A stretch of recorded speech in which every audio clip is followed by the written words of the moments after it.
सुस्वागतम बच्चों। बच्चों कैसे हो?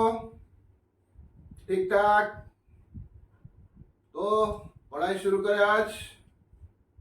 हाँ, आज क्या पढ़ेंगे? बोर्ड पे आप लोगों ने सब देख लिया है। क्या पढ़ेंगे? बायोलॉजी पढ़ेंगे। वही जहाँ से छोड़े थे हमने वहीं से फिर शुरू करेंगे। हम लोगों ने पढ़ रहा था, क्या पढ़ रहे थे? Defining characters of living organisms. उसमें से हम लोगों ने ग्रोथ पढ़ लिया, रिप्रोडक्शन पढ़ लिया, मेटाबॉलिज्म पढ़ लिया। अभी पढ़ेंगे कॉन्शसनेस। कॉन्शसनेस मतलब क्या है बच्चों? आप कॉन्शस है कि नहीं है? कॉन्शस तो कॉन्शस है तो कॉपी पेन निकालिए, तैयार हो जाइए। शुरू करेंगे आज का टॉपिक कॉन्शसनेस। रेडी बच्चों? Let's start. बच्चों कॉन्शसनेस क्या है? हम लोग जो रेस्पॉन्ड करते हैं ना, हम लोग बोलते हैं कि ये कॉन्शस है कि नहीं। ये इसके बारे में ये कॉन्शस नहीं था, मतलब पता नहीं था। लेकिन यहाँ पर कॉन्शसनेस क्या आता है? यहाँ पर कॉन्शसनेस आता है कि हम लोग का रिएक्शन कैसे होता है दूसरे की तरफ। एक कुछ भी हो, आपको कोई कुछ बोल दिया तो आपको कानों में सुनाई देगा ना। कुछ बैड स्मेल आया तो नाकों पे आप सुने, आप कॉन्शस हो जाएंगे कि यहाँ पर ऐसे स्मेल आ रहा है, हम नहीं जाएंगे वहाँ, है कि नहीं। कुछ गलत दिख रहा है आप लोगों को, आगे पे गड्ढा है, आप आंखों पे देखें तो आगे नहीं जाएंगे। आप कॉन्शस हो गए कि नहीं? ये है कॉन्शसनेस बच्चों। तो बच्चों, the most obvious and technically complicated features of all living organism is consciousness. Consciousness क्या है? ऑब्वियस एंड टेक्निकली कॉम्प्लिकेटेड है। बाकी जो सिस्टम्स वगैरह हम देख रहे थे, वो पढ़ रहे थे या पढ़ेंगे, ये बहुत सिंपल है। लेकिन इसको अभी तक पता नहीं चला कि क्यों हो रहा है, ये किस वजह से हो रहा है। कॉम्प्लिकेटेड, बहुत कॉम्प्लिकेटेड है। इसको साइंटिस्ट ने डेवलप किया है, तो बहुत रिसर्च के बाद ये सब डेवलप हुआ है। तो इसलिए इसको ऐसे बोला गया है कि ऑब्वियस मतलब कॉमन है, सभी का कॉमन है कि नहीं। और technically complicated features of all living organisms. Question आ सकता है, the most obvious and technically complicated features of all living organisms. आपको दे देगा option, growth, reproduction, metabolism, consciousness. तो कहाँ पर टिक करेंगे आप लोग?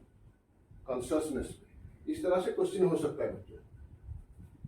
कॉन्शसनेस इज द एबिलिटी, क्या है?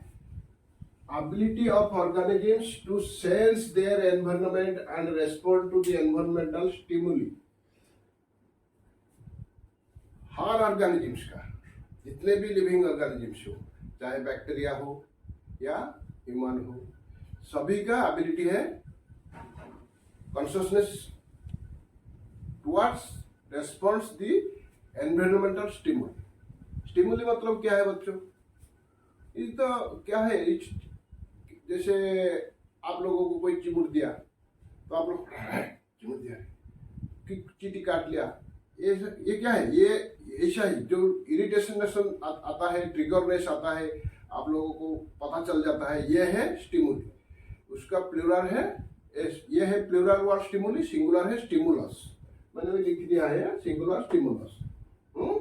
सभी का एबिलिटी है, सभी लिविंग ऑर्गेनिज्म का एबिलिटी है अब organism sense their environment. Environment में क्या हो रहा है? ठंड लग रहा है तो आपको पता चल जाएगा, गर्म हो रहा है तो आपको पता चल जाएगा। आपको ऊपर कोई पानी डाल दिया तो आपको पता चलेगा कि कुछ डाला है मेरे ऊपर, है कि नहीं। कहीं गर्म जगह पर आप चिमटा वगैरह, लोहे वगैरह गर्म है, आप उसको छू लिए तो आपको गर्म महसूस होगी, आपको पता चलेगा कि ये गर्म है। तो ये है अब सभी का ये their environment and respond to environmental stimuli. Environment में जो होता है उसी का हम फौरन रेस्पॉन्ड करते हैं। हम करते हैं कि नहीं? हम लोगों को ठंडा लगता है तो हम लोगों को पता चल जाता है, बाहर मौसम ठंडा है तो हम लोगों को बड़ी को ठंडा लगेगा तो हम लोग को पता चल जाएगा कि आज बहुत ठंड पड़ रहा है। गर्म लगेगा तो बोलेंगे कि आज बहुत गर्म पड़ रहा है कि नहीं। All organisms respond to external stimuli. बाहर जो हो रहा है उसी की वजह से ठंड लग रहा है, तो क्या है? एक्सटर्नल है कि इंटरनल है? ये एक्सटर्नल है। तो हम लोगों को पता चल जाता है बाहर जो होता है एनवायरनमेंट में जो भी कुछ होता है। जैसे हम बॉडी को रेस्पॉन्ड करने, बॉडी के लिए एनवायरनमेंट में आप बोलेंगे कि यहाँ कोई मिसाइल अटैक कर दिया, तो उसमें हमको क्या, हाँ हम इसको रेस्पॉन्स कैसे करेंगे कि उसका लाइट देखेंगे, उसका साउंड सुनेंगे तो वो रेस्पॉन्स कर सकते हैं, लेकिन उसमें से नहीं है। लेकिन क्या है कि बाहर कोई होता है, चेंज होता है, जैसे मैं बोल रहा हूँ क्या, all organism respond to external stimuli which can be physical, chemical और बायोलॉजिकल। एक्सटर्नल में जो होता है फिजिकल हो सकता है, आपको कोई टच किया तो आपको पता चल जाएगा एक्सटर्नल है कि नहीं, फिजिकल है वो। केमिकल क्या है, आप कोई मेडिसिन कुछ खा लिए तो आपको एलर्जी हो गया, खलास होने लगा, तो वो क्या हुआ, केमिकल कुछ खा लिया, मेडिसिन वगैरह कुछ किया, दूसरे कुछ केमिकल आपके अंदर गया तो आपको बाहर आया कि भीतर आया, खुजली, एक्सटर्नल होता है। और बायोलॉजिकल एग्जाम्पल क्या क्या है, light, water, temperature, other organisms, pollutants, chemicals, ये सब है एक्सटर्नल स्टिमुली का एग्जाम्पल। तो इसको हम इमीडिएटली रेस्पॉन्स करते हैं कि नहीं। लाइट देखते हैं तो अंधेरा है, लाइट आया, लाइट करंट आ गया, हम बोलते हैं कि नहीं। वाटर तो आप लोग जानते हैं, पानी को छूने से ठंडा लगेगा, पानी को देखने से वो बहता है, आप लोगों को पता चलेगा कि हाँ पानी है। आपको कोई पानी डाल देगा तो आप क्या होगा, आपका कपड़ा वगैरह सब भीग जाएगा, तो अब पता चल जाएगा कि पानी डाला है। टेम्परेचर तो मैंने बताया था अभी, ठंड लगेगा या गर्म लगेगा। इसके बाद सभी और कोई ऑर्गेनिजम्स आपको कोई काट लिया, बिच्छू वगैरह काट लिया कि चींटी काट लिया कि कोई टच किया आपको, है कि नहीं ऑर्गेनिजम्स का। पॉल्यूटेंट्स जो है ज़्यादा पॉल्यूशन होने से आप सांस नहीं पाएंगे, फिर आपके कुछ रिएक्शंस वगैरह होगा, खुजली वगैरह होगा, आंखों में सब दर्द होता है कि नहीं। केमिकल्स तो अभी बताया। The ability of an organisms or organ to detect external stimuli so that an appropriate reaction can be formed। कोई भी चीज बाहर हुआ तो उसको क्या करते हैं, हमारा बॉडी में हम लोग को कोई काट लिया तो हमारा बॉडी रेस्पॉन्ड करता है कि नहीं इमीडिएट। कैसे रेस्पॉन्ड करता है वो एक्सटर्नल स्टिमुली को, ड्यू टू सेंसिटिविटी। हम लोगों का सेंस पावर है, हम सेंस कर सकते हैं। स्किन हमारा एक सेंस ऑर्गन है, उसमें से हम लोगों को ब्रेन को मैसेज किया कि कोई काटा है या गर्म है या ठंडा है, तो this is called sensitivity. Okay बच्चों, ये थियोरी का पार्ट है, सब लिख के आपको समझा दिया। आप लोगों ने इसको स्क्रीनशॉट ले लो, फिर और पढ़ लेंगे। The capacity of a living being or organ to react to those stimuli। Stimuli कहां से आया, which is due to change in the interior or outside conditions। Interior और आउटसाइड कंडीशन के वजह से जो स्टिमुली आता है उसको रेस्पॉन्ड को कौन करता है, capacity of a living being और ऑर्गन। जो बाहर से जो स्टिमुली होता है, आउटसाइड और इंटीरियर और आउटसाइड, बॉडी के अंदर भी होता है कुछ और बॉडी के बाहर भी होता है। बॉडी के अंदर जो होता है क्या होता है, वो सब केमिकल होता है। हम लोग तो जानते नहीं है क्या हो रहा है कि नहीं। आपको पेट में गुड़गुड़ होगा, क्यों होगा, कुछ खाया है ज़्यादा तो हजम नहीं हुआ है तो ये हो रहा है। अगर ये सब जो बॉडी के अंदर जो है तो हम लोग को पता नहीं है ना क्या हो रहा है, तो ये इंटीरियर का हो गया। आउटसाइड का क्या हुआ, आपको कोई टच किया कि आंखों में कुछ आ गया आपका, कि आप कुछ आम वगैरह खाइए, खट्टा है कि मीठा है, ये आउटसाइड की स्टिमुली जो होता है उसको आप मालूम कर सकते हैं। तो क्या है उसका डेफिनेशन क्या दिया, the capacity of a living being. Living being का कैपेसिटी होता है, जो लिविंग बीइंग का या कुछ उसका जो ऑर्गन्स है उनका जो कैपेसिटी है, स्टिमुली आउटसाइड और इनसाइड जो स्टिमुली होता है उसको जानने के लिए इज कॉल्ड इरिटेबिलिटी और रेस्पॉन्सिवनेस टू स्टिमुली।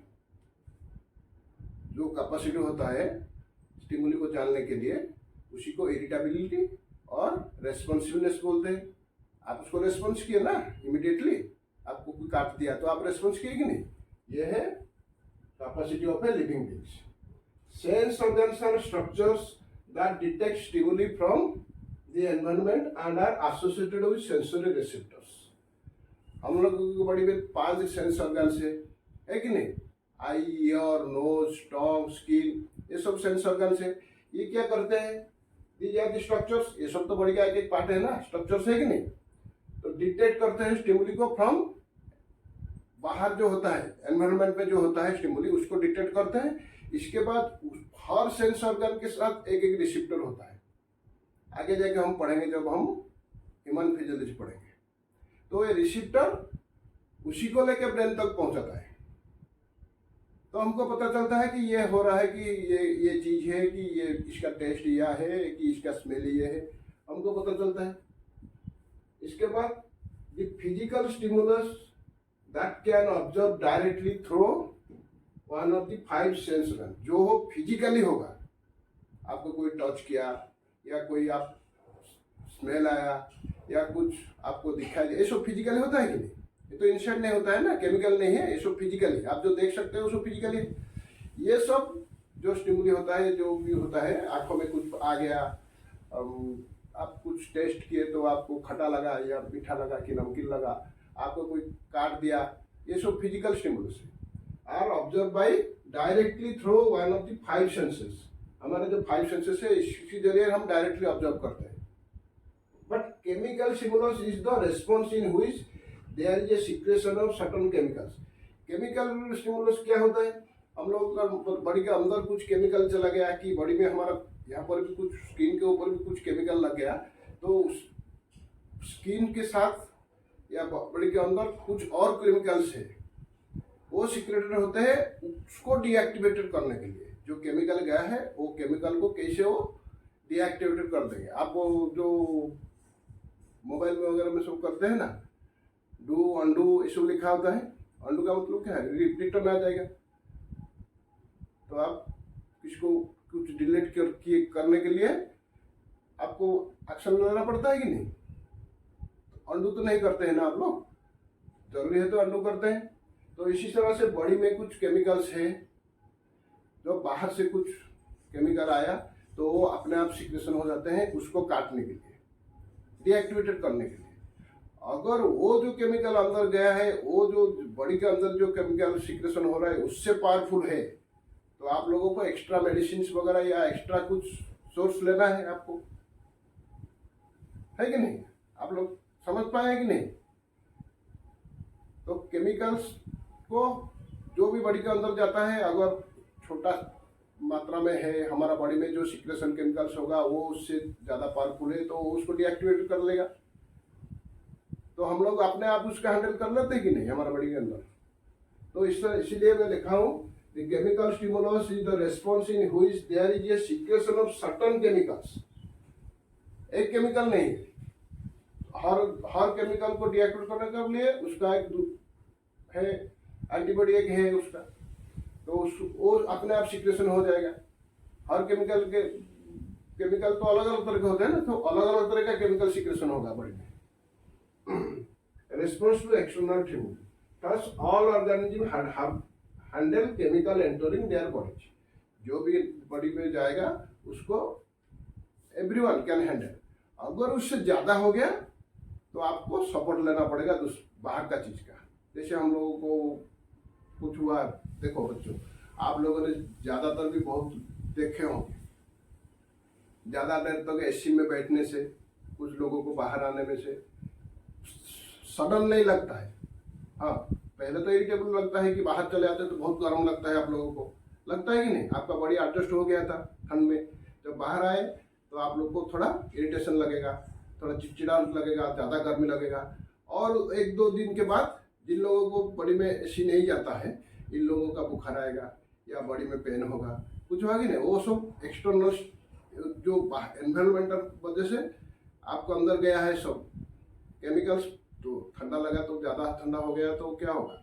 आपको अंदर कुछ केमिकल्स से आपका बॉडी में कुछ चेंज हुआ केमिकल्स, उसको अगर आपका बॉडी में जो सिक्रेशन होगा केमिकल तो एडजस्ट कर दिया तो ठीक है, आपका कुछ नहीं होगा, नहीं तो आपको मेडिसिन खाना पड़ेगा। समझ में नहीं? तो इसका स्क्रीनशॉट ले लो और पॉइंट लिखेंगे। Response of stimuli may be simple और मे बी कॉम्प्लेक्स। जो स्टिमुली रेस्पॉन्स करते हैं हम लोग, मे बी सिंपल। सिंपल मतलब क्या है? कुछ जगह पर लाइट दिख रहा है तो आप उसी तरफ जाते हैं, देखिए आप नहीं जाते होंगे, लेकिन आप देखे होंगे कि लाइट लगने से बारिश होता है तो आपको साथ क्या होता है, बहुत सारे टिटिया वगैरह कीटे पतंग सब आ जाते हैं लाइट के पास, आता है कि नहीं? वो लोग मूवमेंट करते हैं लाइट की तरह, मूवमेंट करते हैं कि नहीं? तो यह है बहुत वेरी सिंपल है, बट कॉम्प्लेक्स क्या है? Mating rituals.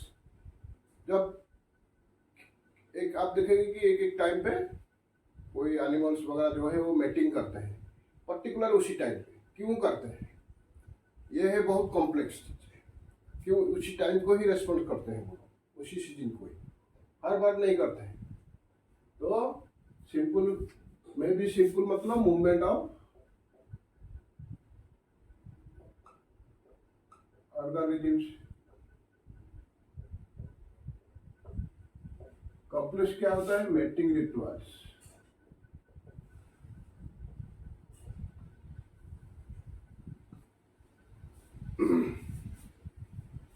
Plants produce hormones in response to external stimuli. जैसे हम लोगों के बॉडी में एक केमिकल सिक्रेशन होता है, प्लांट भी एक ऑर्गेनिज्म से, उसी का भी एक कुछ एक्सटर्नल केमिकल्स आया तो हार्मोन्स रिलीज होता है कि नहीं? आप लोग को देखे होंगे कि कुछ पेड़ पर जो ये होते हैं घास में लॉजिकल लता इसको बोलते हैं, उसको छूने से वो ऐसे होता है, छूने से बाद वो फिर मुर्गा जाता है कि नहीं? तो उसमें से क्या है, एक हार्मोन होता है, ये hormone produce hormones in response to external stimuli. Plants produce hormone in response to external stimuli. Human is the only organisms having self consciousness. बाकी कोई भी ऑर्गेनिज्म में सेल्फ कॉन्शियसनेस नहीं है, सिर्फ ह्यूमन है, इसलिए वो सुपीरियर है। ये बच्चों क्वेश्चन भी आ सकता है, ये इसका समझना जरूरी है कि आप लोगों को सेल्फ कॉन्शियस नहीं है क्या? आप ह्यूमन है कि नहीं? तो ये क्या जरूरी नहीं है आप लोग को समझना? आप लोग समझ गए होंगे। Both plants and animals respond to photoperiod, which influence their reproduction cycle or seasonal breeders.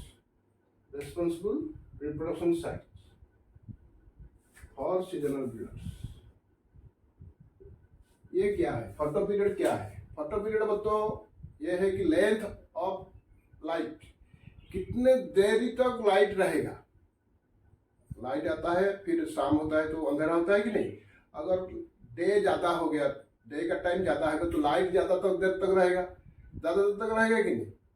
तो ऐसे होता है कि कुछ सीजनल ब्रीडर्स है जिन लोगों को रात में ही कुछ हार्मोन सिक्रेशन होता है अंधेरा में, तो ज़्यादा देर तक टाइम रहेगा, लाइट रहेगा तो हार्मोन सिक्रेशन नहीं होगा, तो उन लोगों का ब्रीडिंग ठीक से हो पाएगा क्या? इस तरह से प्लांट में क्या होता है, ज्यादा देर तक लाइट रहेगा तो क्या है, फ्लावर ऐसे ही रहेगा। फ्लावर बंद होगा क्या? फ्लावर बंद होने से उसका अंदर जो है रिप्रोडक्शन वगैरह फंक्शन जो होता है और कड़ी वगैरह जो होते हैं वो क्या है, रात को ही खुलते हैं या धूप में खुलते हैं? धूप में फ्लावर होता है, कड़ी रात को खुलना शुरू करता है। अगर लाइट नहीं होगा तो वो कड़ी कैसे खुलेगा? अंधेरा नहीं होगा तो फोटोपीरियड मतलब वो है length of light, length of day, और क्या है, length of day time.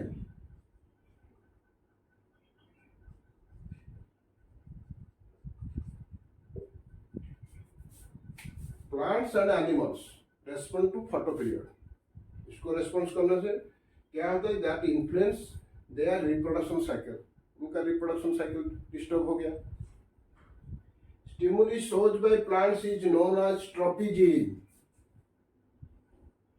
Plant के द्वारा जो स्टिमुली सोज देखा जाता है उसको ट्रोपिजीन बोलते हैं, and their different movement in response to stimuli called as tropic movement. ये इसके बारे में मैं आपको पढ़ाऊंगा इसके बाद, ट्रोपिजीन क्या है और ट्रॉपिक मूवमेंट क्या है।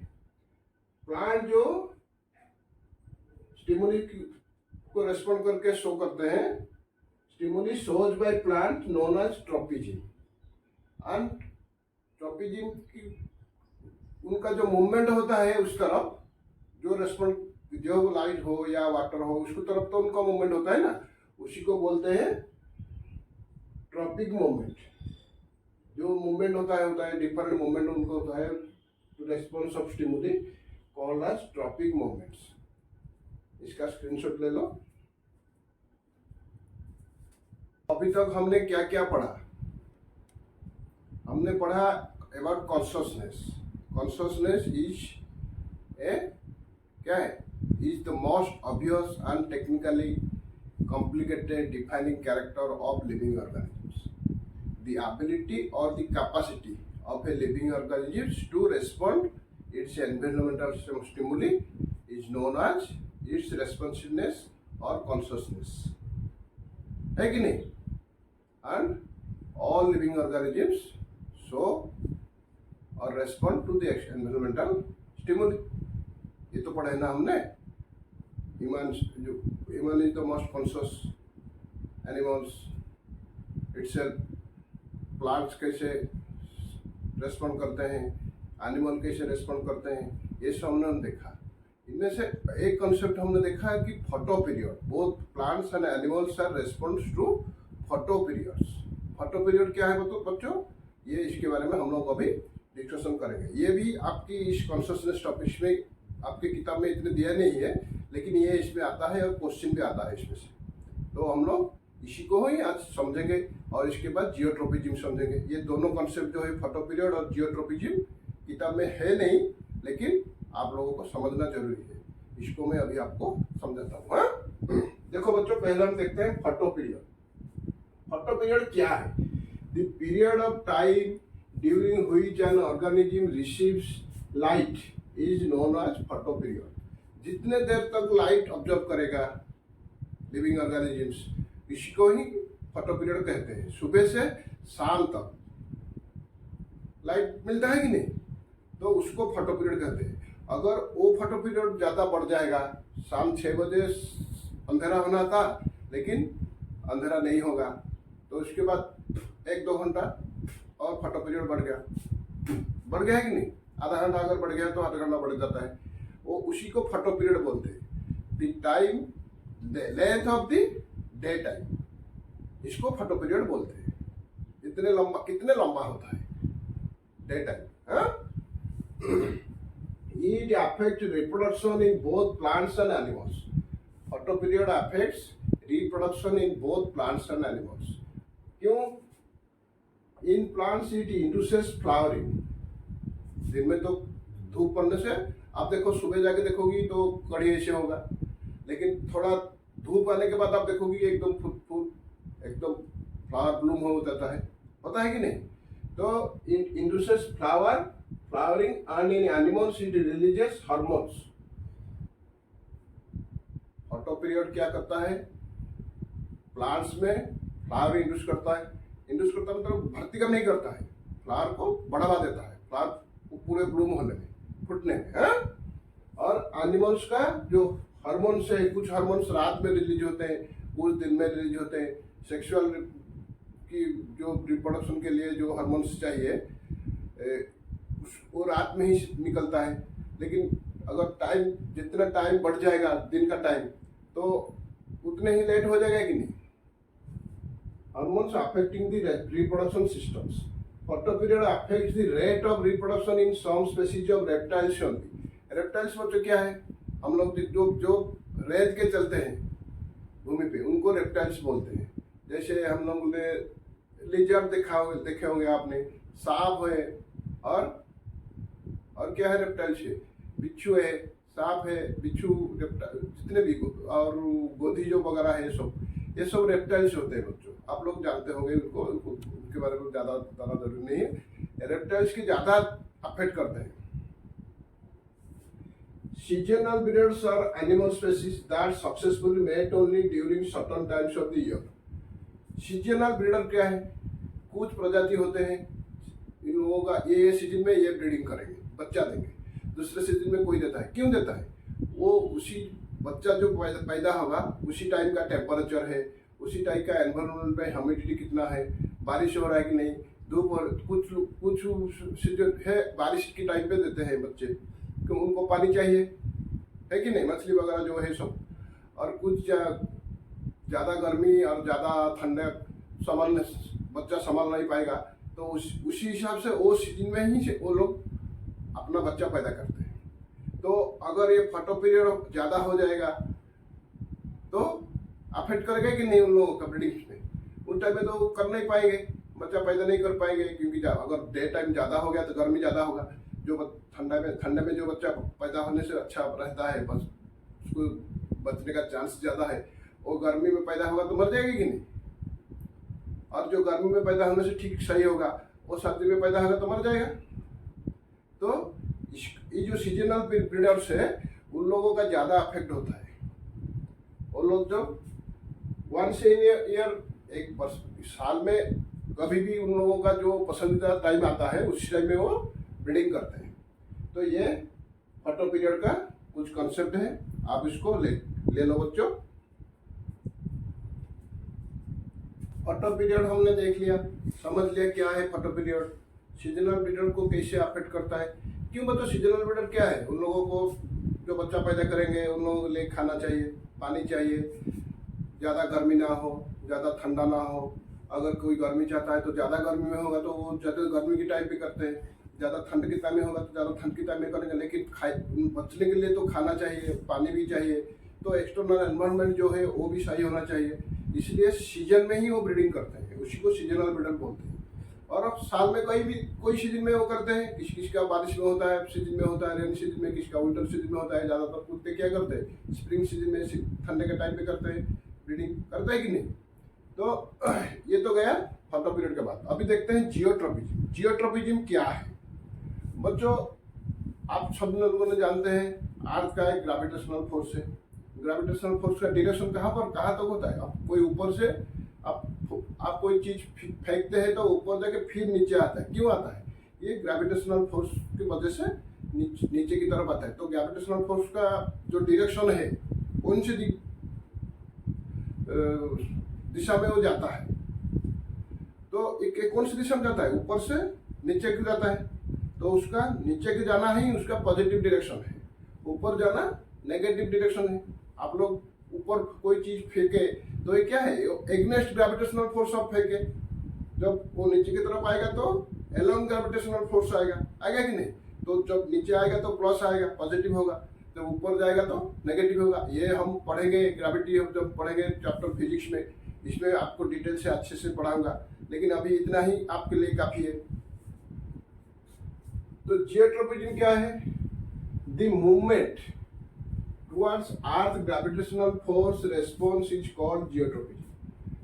अर्थ का ग्रेविटेशनल फोर्स की तरफ और अपोजिट, इसकी तरफ हो या अपोजिट हो, जो मूवमेंट होगा उसको हम बोलेंगे जियोट्रोपिज्म। समझ में आया जियोट्रोपिज्म क्या है। जियोट्रोपिज्म होता है क्या, the movement towards earth, the movement towards earth gravitational forces. Earth का ग्रेविटेशनल फोर्स के एलोंग होगा तो पॉजिटिव डायरेक्शन होगा, अर्थ के अपोजिट होगा तो नेगेटिव डायरेक्शन होगा। और अर्थ की ग्रेविटेशन का डायरेक्शन पॉजिटिव कहाँ होता है, नीचे की तरफ होता है। The root of the plants is positively geotropic. Root कहाँ जाता है, नीचे की जाता है कि नहीं। प्लांट का रूट नीचे की तरफ मिट्टी में नीचे ही जाता है कि नहीं, ना ऊपर जाता है। कहीं से भी रूट निकले वो नीचे को आता है। ऊपर अगर भी प्लांट का कई जगह कुछ प्लांट में होते हैं स्टेम पे भी रूट आता है, तो ये नीचे को आता है कि नहीं। तो ग्रेविटेशनल की तरफ एलोंग आता है, ग्रेविटेशन जहाँ पर जिस दिशा में है उसी दिशा में आता है, डायरेक्शन उसका समान है, तो उसको हम बोलेंगे पॉजिटिव जियोट्रोपी। किसका, रूट का मूवमेंट जो होगा, they move in response to earth gravity. Root क्या करते हैं, move in response to earth gravity, करता है कि नहीं। लेकिन उसका जो स्टेम और शूट जो है, मिट्टी के ऊपर का भाग जो है प्लांट का, उसको हम शूट बोलते हैं या स्टेम बोलते हैं। ये किस दिशा में जाता है, ग्रेविटी नीचे जाता है या ऊपर जाता है, अपोजिट होता है कि नहीं ग्रेविटी का, तो इसलिए उसको बोलते हैं नेगेटिव जियोट्रोपिज्म। द शूट और stem of plant is negatively geotropic. समझ में आया बच्चों? पॉजिटिवली जियोट्रॉपिक क्या है, नेगेटिवली जियोट्रॉपिक क्या है, ये क्वेश्चन हो सकता है बच्चों, आया भी है question. The movement of sunflower, sunflower आप देखें, सनफ्लावर का काम क्या होता है, वो तो ऐसे बड़ा सा फूल होता है, जहां पर सन, जिस दिशा में सन जाएगा उसी दिशा पर ही मुड़ जाएगा वो।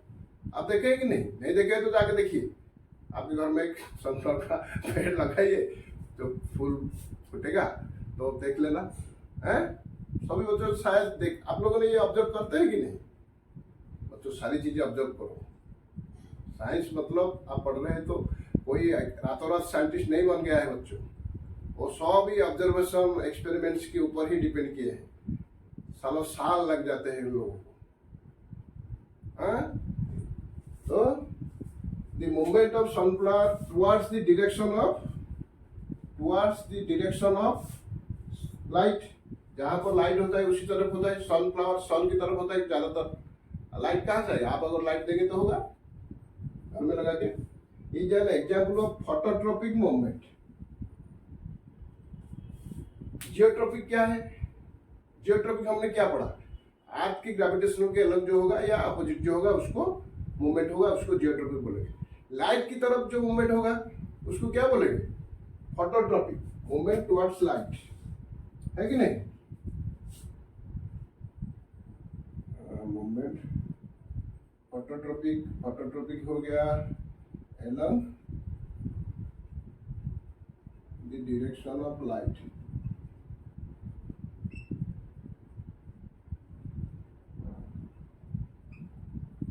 लाइट से दूर कौन भागता है? लाइट की डायरेक्शन तो सभी भागते हैं, लाइट के अपोजिट कौन भागता है?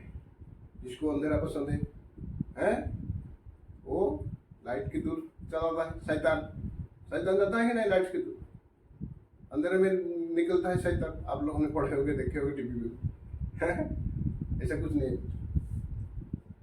तो हमने जियोट्रॉपिक पढ़ लिया, फोटोट्रॉपिक में आपको समझा दिया, जो लाइट के अलग जो होता है, लाइट की तरफ सनफ्लावर मूवमेंट करता है लाइट की तरफ। तो ये दो क्या, जियोट्रॉपिक फोटोट्रॉपिक, इसको क्या बोलते हैं हम? Tropic movement. तो ट्रॉपिक मूवमेंट क्या होता है? एक डायरेक्शन में होता है कि नहीं? आइदर अपोजिट डायरेक्शन हो या सेम डायरेक्शन हो, लेकिन एक डायरेक्शन में ही जाता है। सो thus the tropic movements are directional movement, very important बच्चों। Tropic movements are directional movements, एक ही डायरेक्शन में होगा, आइदर अपोजिट होगा या नेगेटिव होगा या पॉजिटिव होगा। अपोजिट को नेगेटिव, सेम डायरेक्शन में जाएगा तो पॉजिटिव। समझ में आया बच्चों?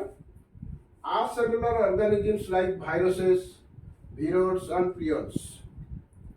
आप लोगों ने ज्यादातर वायरस के नाम सुने होंगे। कोरोना तो आया था तो ये तो सब आप लोगों को सब ज्ञान देके चला गया है वायरस के बारे में, है?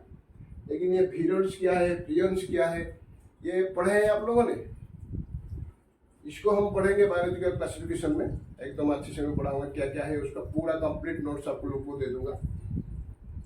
उनका कोई सेल नहीं होता है बच्चों, तो होते वो उनको बोलते हैं आसेलुलर। Acellular organs like viruses, viroids and prions are not able to respond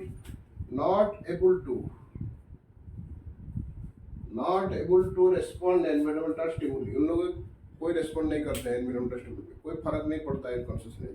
इनको तो हम लिविंग मानते हैं, लेकिन ये नॉन लिविंग ही नहीं है या लिविंग भी नहीं है, क्योंकि ये सेक्स रिप्रोडक्शन भी करते हैं बाय फिजन, बट मेटाबॉलिज्म नहीं होता है और इसका भी नहीं है, तो लोग उनको हम लिविंग नहीं। अच्छा बच्चों, मेरे को एक बात बताओ, एक आदमी कोमा पे है, वो लिविंग है या नॉन लिविंग है? बता सकते हैं आप? देखो, कोमा पे जो होगा उसका क्या होगा? बॉडी का कोई फंक्शन नहीं होगा, वो कुछ रेस्पॉन्ड नहीं कर पाएगा। कॉन्शियसनेस उसका होगा क्या? वो कुछ रेस्पॉन्ड करेगा। आप उसको चुमने गए, इंजेक्शन दे रहा है और उसको क्या है, उसको एक मशीनरी सपोर्ट में ही वो आईसीयू में होते हैं ना कोमा का पेशेंट, वो मशीनरी सपोर्ट में ही उनका हार्ट और लंग्स को हम रिप्लेस करते हैं। मशीन लगता है तो उनका हार्ट जैसा काम करता है, लंग्स जो हमारा रेस्पिरेशन चलता है सब, ये भी वही मशीन के वजह से ही चलता है। लेकिन उसका क्या होता है कि ब्रेन काम नहीं करता है। कोमा पे जो होते हैं वो क्या है, ब्रेन काम नहीं करना है उन लोगों को, तो उन लोगों को कोई कॉन्शियसनेस नहीं है। लेकिन उन लोगों को हम तो खाना तो देता है, मेडिसिन भी दिया जाता है, खाना भी दिया जाता है, तो शरीर के अंदर क्या होता है, मेटाबॉलिज्म होता है कि नहीं। मेटाबॉलिज्म तो शरीर के अंदर होता है, हम जो खाना देते हैं खाते हैं, और जो भी उन लोगों को इंजेक्शन मेडिसिन वगैरह सब दिया होता है, ये सब बॉडी के अंदर जाके मेटाबॉलिज्म होके प्रोसेस में कैटाबॉलिज्म एनाबॉलिज्म जो प्रोसेस होना है वो सब होके उनको लोगों को तो फंक्शन तो उनका बॉडी का फंक्शन तो चलता है ना। तो मेटाबॉलिज्म होता है, मेटाबॉलिज्म लिविंग का एकदम एक्सेप्शनल फीचर है कि नहीं। मैंने पढ़ाया था, एक्सेप्टेड आज a strong defining feature of living organism without any exception. आपकी किताब में दिया है, कोई भी एक्सेप्शन नहीं है, ये एक स्ट्रॉन्ग डिफाइनिंग कैरेक्टर है मेटाबॉलिज्म। तो लिविंग का एक स्ट्रॉन्ग कैरेक्टर है, और कॉन्शियसनेस भी एक स्ट्रॉन्ग कैरेक्टर है लिविंग का। तो मेटाबॉलिज्म दिखाता है लेकिन कॉन्शियसनेस दिखाता है, तो उसको हम नाइदर लिविंग नॉर डेड भी बोल सकते हैं। लिविंग नहीं है कि डेड भी नहीं है। हाँ, कोमा पे जो बयान होता है आप लोगों को कुछ पूछेगा, आपकी किताब में भी दिया गया है, डेड और लिविंग और non living, neither living non living. Okay बच्चों, तो हमारा कॉन्शियसनेस का जो कॉन्सेप्ट था ये हमने एक क्लियर कर लिया। इसको आप ठीक से पढ़ो। इसके बाद हम और दो कॉन्सेप्ट है, इसके ऊपर डिस्कशन करेंगे, हेमोस्टेसिस और डेथ। ये किताब आपका नहीं है लेकिन आप लोगों को पढ़ना जरूरी है, इसको करेंगे। छोटा छोटा वीडियो तो बना रहा हूँ, आप लोगों को बनाऊँ, आप लोग पढ़ाई कीजिए, और क्वेश्चन भी मैं इसके साथ आपको कराऊंगा। ओके, गुड डे बच्चों।